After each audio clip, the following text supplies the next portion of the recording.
አንዳንድ ሰዎች እኮ የሚታወሩትን አውቃችሁ ብታወሩ የሚታወሩትን አውቃችሁ ብታደርጉ በጣም ምርጫ ይሆን ነበረ። አታውቁትም። በእውነት ለምን እንደምታወሩም አታውቁም፣ ለምን እንደምትናገሩም አታውቁም። ግን ለማገኛት የሆነ ነገሮችን ለማጣጣር የሆነ አንዱን ጥለን አንዱን ለመውሰድ ከሆነ ህይወትን እየገነባን አይደለም። እዚህ ስፍራ እኔ ልል የፈለግኩት ምንድን ነው? ሩታ መተት ሰርታባት ነው። ሩታ እንደዚህ አድርጋ ነው። ሩታ እንደዚህ ቆይ፣ ይሄንን የምታደርገው ሳትወልድ በፊት እርጉዝ ሆና እያለች አብሬሽ ሌላ ሚስት ጋር ማሄዱን ሩታ አታውቅም ወይ? እሱን ብቻ መልሱኝ። አታውቅም ወይ? ይህ ማድረግ መቼ አቃታት? ሰዎች እንዴት ነው የምታስቡት? እንዲህ መቼ አቃታት? ማድረግ ከፈለገች ዛኔ ነበረ እጇ ውስጥ ማስገባት የምትችለው ማለት ነው። ሰው ፈልጎ ከሄደ ፈልጎ የፈለገውን ነገር ከሆነ መጨረሻው መምጣት ስለማይቀር ይቺ ልጅ የተማመነችው በልቧ ነው እንጂ በሰው ምሬት አይደለም።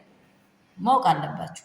ማነው ጠላቱን እና እኔ ቤት ብላ እኔ ቤት ጠጣ እወድሃለሁ ብሎ አይታችኋል። ልጇን ልትቀበል ስትሄድ አልጋው ላይ እያለ በጣም የጦፈ ፍቅር ውስጥ ገብቶ እያለ እሷ እላዩ ስትመጣ አንዱን መጨበጥ አንዱን መልቀቅ ያቃተው ሰውዮ እሷ ምንድን ነው ልዩ ፍቅሯንና ጥግ የሆነ ፍቅሩን አይታችኋል። ብድግ ብላ መኪና ይዣለሁ ይሄዳለሁ አለች። የሌሊቱ 6 ሰዓት ወታ ሄደችው። በምንኛ ነው የምታስቡት? ሰላም ሰላም ቤተሰብ እንደምን አደራችሁ? ሁሉ ሰላም፣ ሁሉ መልካም ነው ወይ? እኔ ጋር ሁሉ ሰላም ነው፣ ሁሉ በጎ ነው።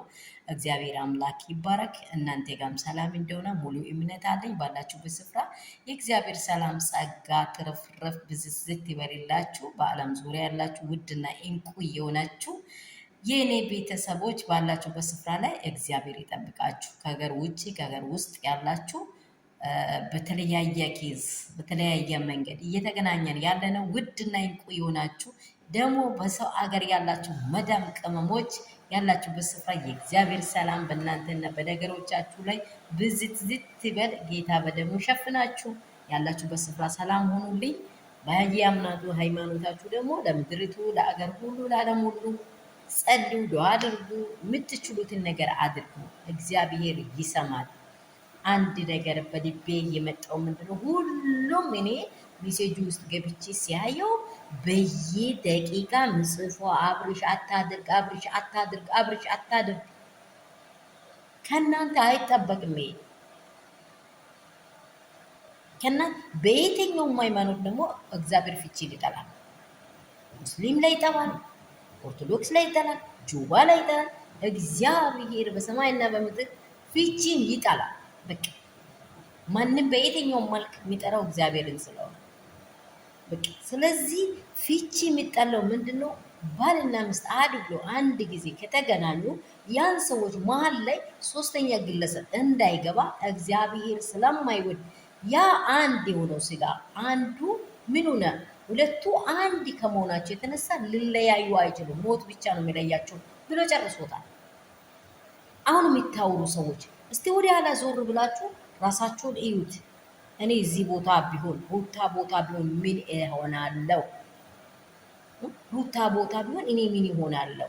ልጅ ወልዳለች እኮ አንተ፣ ልጅ ወልዳለች እኮ አንቺ፣ አቅፋለች እኮ። እኔ እኮ አንዳንድ ሴቶች የድፍረት አነጋገር ጥሎ ካሄዳ ምን ካድ አንድ ጊዜ ለመቁረጥ ሴት ልጅ እኮ አንዴ አትቆርጥም። ትዳሯን አንዴ አትቆርጥም። ያለችበት የኖረችበት ያሳለፈችበት ተፋቀና አይደል? የተራበችው ቀን አለ፣ የተጠመችው ቀን አለ፣ በራቁት ያደረችው ዛሬ ንጹህ የሆነውን ነገር ማንነቷን ከስንት ልፋት በኋላ እንዳገኘችው ራሷና ራሷ ነው የምታውቀው። ይህን ትዳር ገነባለሁ ብላ ምን ያህል ተፋቀና እንዳለች ከስንት ሴቶች ጋር። ይሄ ሰው አሁን ድሮ ነው ሄዷል። ከስንት ሴቶች ጋር እያሳለፋ ባላየ የሆነች ያሳለፈችው ዘመን ብዙ አለ። አሁን ግን ይሄ ነገር ከተረጋገጠ እስቲ እኔ ህይወቴን እንደምሰጠው ማወቅ አለበት። ለእኔ ያለውን ትርጉም ሊውቀው፣ በቃ ለእኔ ያለውን ትርጉም ሊውቀው፣ ለልጁ ያለውን ትርጉም ሊውቀው ብላ በራሱ ፊት የምታደርገውን ከዚህ በፊት የምትኖረውን አንገቷን ወርቅ አውጥታ ልታስረ ይህ ፎዴ የሆነ ደግሞ ምን አላስረው በዚህ ልክ አንቺ ባዶ ነሽ ምን እንትሴ ሮዝ ዞር ብላ አስብ አብርሽ ዞር ብላ አስብ። እኔ ደጋግሜ ቪዲዮ ሰርቻለሁ። እውነት እንደው የምትችሉት እውነት እኔ በቃ በጣም ውስጤን የነከችኝ ይቺ ልጅ ልጇን ይዛ ማን ቤት እናት አትቀበልሽም፣ ወንድም አይቀበል። ዛሬ ሆይ ሆይ የሚሉት በጣም ንጹህ ወንድሞች ሩታን እንደ ባሏ አይሆንም። ባል ማለት ዘውድ ነው ለሚስቱ። ሚስት ማለት በቃ ለቤቱ እልፍኝ ናት፣ አራያ ናት፣ መንገድ ናት።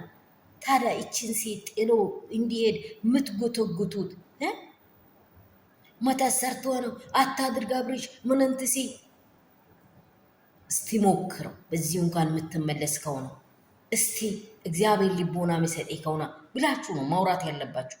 ነግ በራሳችሁ ይደርሳል እኮ የዘራችሁትን ታጭዳላችሁ። ማንኛውም ሰው የዘራውን ያጭዳል። ባለፈው እኔ በጣም ሳይገባኝ ደስታ ሲመጣ ሂጂ ብዬ ነበር። የምር እኔ ሰርቼዋለሁ ቪዲዮ አልሰራውም አይደለም፣ ግን ዞር ብዬ ስመለከት እቺ ሴት ብቻዋን ናት።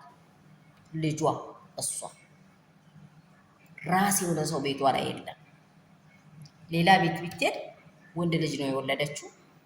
በየትኛውም ሰው አትፈቀርም። ብትፈቀርም እሷን የማይፈልግ የለም አይደለም። ቁም የሚያረጋታል። ለምን ንጉስ አታገባም? ከዚህ በኋላ ግን ያ ባሏን የድሮ ችግሯን የድሮ ፌሊሾፓ ነው የሚታየው። ይህንን አረጋግጣችሁ ተናገሩ። ይህንን እያሰባችሁ ተናገሩ። ሩታ እውነት እግዚአብሔር ብሏት ወደ ትዳሯ ይመለስ፣ እሱንም አይምሮውን ይመለስ። ቤተሰቡ ይኸው በግራም በቀኝ አይታችኋል አይደለ? ትላንት ዴቭ እንዴት እንዳደረጋት እንዴት እንደሚሆን ኤፍሬም እንዴት እውነታውን ይዤ ነው የሚከራከረው ስል በግራ በቀኝ ምስቱን ማንም ሚጠላ የለም። አብርሽም ወዶ አይደለም የለመዱት እነርሱ ያሰሩት ነገር ካለ ይከሽፋል። ዞሮ ዞሮ አይዘልቅም። ማይጃ የለበትም። ስለማይኖረው መመለሱ ደግሞ ግድ ነው። ስለዚህ እኛ አነጋገር አመዛዝናኝ መካከለኛ የሆነ ነገር ጥፋታቸው እንኳን በተረጋገጠ መንገድ እውነት ይቅርብ ተባብሎ እውነታውን ፈጥሮ ፍቅራቸውን አዳብሮ ቢኖሩ ለእኛ ደስታ ነው፣ ለእኔ ደስታ ነው፣ ሙሉ ደስታ። ምንም እኔ አንድ ሰው ካያን አይ ዶንት ኬር፣ ግን እውነታውን ነው እየተናገርኩ ያለሁት። ከወደዳችሁ ሼር፣ ላይክ፣ ሰብስክራይብ አድርጉ፣ ለብዙ ሰዎች አድርሱ። እውነት ህይወት ላይ መኖር ትልቅ እድል ነው። ህይወት ላይ መኖር ትልቅ እድል ነው። የምትወጂ ሰው ጋር መኖር ትልቅ እድል ነው። ያፈቀርሽው የልጅነትሽ ባል ጋር መኖር በጣም ትልቅ እድል ነው። በቃ እንደዛ ብናስበው መልካም ይሆናል። ሁሉም ላወራው ጥያቄ ነው። ብዙ አውርቻለሁ። በጣም ነው ውስጤን የነካኝ። እቺ ልጅ እንዴት ማን ጋ ነው ያለችው? እንዲህ ማስተፋቅራ ሰርታ ኧረ ስራው ይፍረስ። እሱ ተሰርቶ የሚችል ከሆነ ሰማይና ምድር ይሙላ። የኔ ጌታ ምን ሰርቶ ነው እንዴ? ምን ኧረ የሩታ አምላክ ገልብጦ አብርሃምን አምጥቶ እንደ እንጀራ ጠቅልሎ ይሰጣታል።